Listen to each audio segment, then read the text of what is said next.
You're listening to Randall's Thoughts on HBCU Pulse Radio.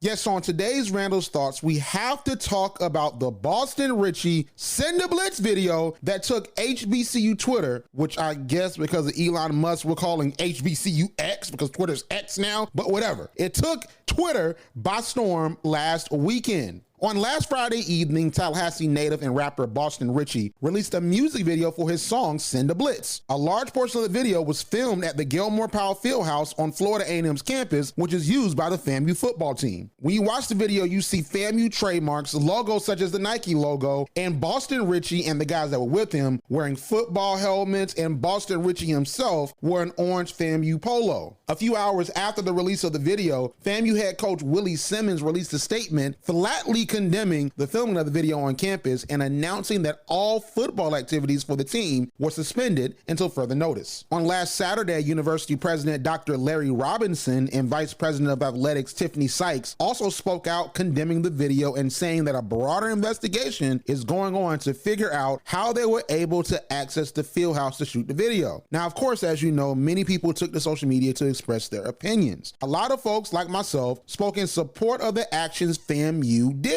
We agreed that the video shouldn't have been shot on campus without prior authorization by the university, and that it is a bad look for the school that this went on. But I saw a lot of people that criticized Coach Simmons and FAMU for their actions. The critics called FAMU's actions hypocritical, saying that FAMU has a homecoming concert every year featuring artists that have similar lyrics to what Boston Richey raps in Send a Blitz. They also argued that the video was good for the school, a thought process in line with the infamous saying, all attention is good attention. The reason behind their arguments irked me so much on last weekend because it's such a wrong way to look at it. Boston Richey was wrong to shoot his Send a Blitz video at FAMU, and Coach Simmons, alongside Dr. Robinson and VP Sykes, had every right to speak out in defense of the image of FAMU. There's a rational way to look at all of this that supersedes respectability politics, which a lot of folks were saying like, oh, y'all are playing respectability politics because y'all are saying that that video should not have been filmed on campus. No, this is not a respectability politics argument. There isn't a problem with rap itself being tied to HBCUs. We're celebrating the 50-year anniversary of the creation of hip-hop this year in 2023. In the 50 years of the existence of hip-hop, the genre has always intersected with HBCUs. Rappers have popped up on campus to perform, lecture, do charity events, and yes, even film sanctioned music videos. Some of the hottest rappers and producers in the nation attended HBCUs, like Common, who actually attended FAMU, 2 Chainz went to Alabama State, and Rick Ross went to Albany State. And of course, we know that marching band culture intersects perfectly with hip-hop culture, and that students demand that the most popular rappers of the moment make an appearance at their homecoming concert and often grade the quality of the whole entire homecoming by the status of the artist that performs. The filming of Send a Blitz on FAMU's campus is a totally separate issue that had to be handled differently. We got to look at the facts that are presented to us. According to the statements by university officials, the music video was shot on campus without prior authorization. That clearly was an issue within itself. But the biggest problem is the lyrics. Send a Blitz features violent, misogynistic lyrics that I can't even read because we're broadcasting this on SiriusXM HBCU. It's that bad. Florida A&M, an institution that brands itself as the College of Love and Charity, clearly wouldn't endorse lyrics that call women out their names and casually endorses violence.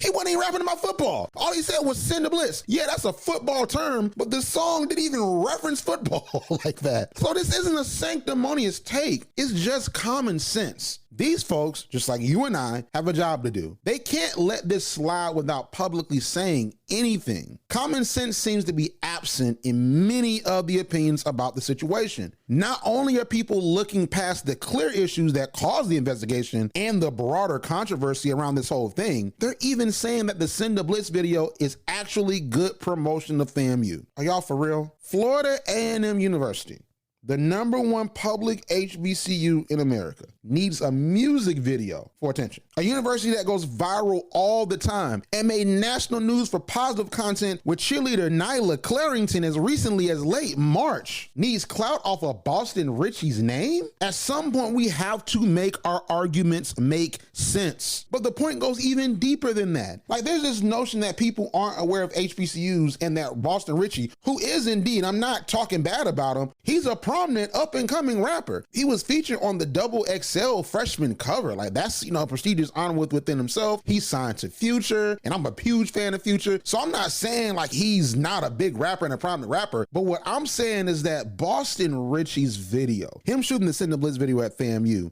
doesn't bring any really good attention to FAMU, and I don't think it makes it all of a sudden cool and, oh, I know about FAMU now, I might enroll there when I get to college. I just don't think that that's the effect that the video has, and I think that argument is disingenuous. Now, forgive me because I wasn't a football or basketball recruit, and I made my college selection of Fort Valley State University in 2015 for some very vastly different circumstances. But if I was choosing to college and I was a poppin' athlete, I wouldn't be worried that Boston Richey or any rapper is shouting out an HBCU or filming on campus to make my commitment. And then on top of that, FAMU's football bona fides are solid. Let's not forget, they won the first FCS championship ever in 1978, and they're the only HBCU to do so since. They produced 2 NFL Hall of Famers in Bob Hayes and Ken Riley, and 68 other NFL players in the history of the league. And if you don't care about history, because so folks is like, oh, that's old news. What's going on now? Like, what can you do for me now? What have you done for me lately? Well, let's talk about right now. They have a multi-year partnership with Nike and LeBron James, the first HBCU to have the deal for LeBron's apparel line. They just had a docuseries on the football team on ESPN, produced by Chris Paul. Then FAMU has 3 HBCU players in the NFL right now with Marquise Bell, Isaiah Land, and Xavier Smith. Why wouldn't FAMU be an option for any recruit? They have a great fan base. They've had 2 great seasons since they've joined the SWAC, and they're gonna be in contention this year. Why would a recruit not consider FAMU if they want to go to an HBCU? And why would they only consider going to FAMU because Boston Richey shot a video there? Like, what more does FAMU have to do to fit this notion of publicity that folks have been talking about on social media? But back to the Send the Blitz song, right? If Boston Richey made a song that was similar to J-Rock's Win, we wouldn't be having this conversation. Maybe Boston Richey and his team would have been hit with a warning, and Coach Simmons and FAMU's communications department would have spoken to him and his management team privately. But the problem that arises once again is that the video was shot on campus without proper authorization by university officials, and the lyrics were reprehensible for an educational institution. FAMU administration and officials handled the situation well and with tact by hopping in front of the controversy immediately before it got legs and wings and started to fly, especially as SWAC Media Day was coming up. If they didn't, concerned alumni, stakeholders, and corporate partners would have publicly and privately called for action. Colleges are just as much a business as they are educational institutions. The administrators have the right to decide what's appropriate for their brand. They aren't acting in hypocrisy or righteous indignation. People know this though. They'd rather just speak as if they're more in the know than HBCU alumni, faculty members, and even students and young alumni like myself who worked in student leadership and marketing. Like, I can tell you off rip that that was a bad move because of the violation of trademarks and also how it makes the university look, and you have to protect that image. I always say this, no matter what, people are gonna go out of their way to argue with and act in opposition to HBCU students and alumni. The strategy is simple. They look at a situation involving HBCUs or HBCU culture and see what side HBCU alums are on and take the polar opposite position. And you even have HBCU alum that see what other HBCU alum are saying, and sometimes they want to be different, and they'll say, you know what, I'm gonna take that polar opposite position so I can be different. No matter how wrong or poorly informed the points are, HBCU students, administrators, and alumni that are in the majority on situations are always wrong. And it's so frustrating, but I guess, it comes with the territory. Bottom line is this: you can think what you want and argue up and down the internet. Go to X, go to Instagram, go to Threads or Twitter, whatever you want to go to, and talk about this and argue about it. But the one thing you can expect is HBCU administrators to do what they can to protect the interest and image of their HBCU. And that in itself should be commended. And those are my thoughts on today. Like what you hear? Yeah. Subscribe to HBCU Pulse Radio on Apple Podcasts, Spotify, or wherever you get your podcasts. Also, head to HBCUPulse.com to stay up to date on what's going on in the HBCU community. Thank you for listening to HBCU Pulse Radio.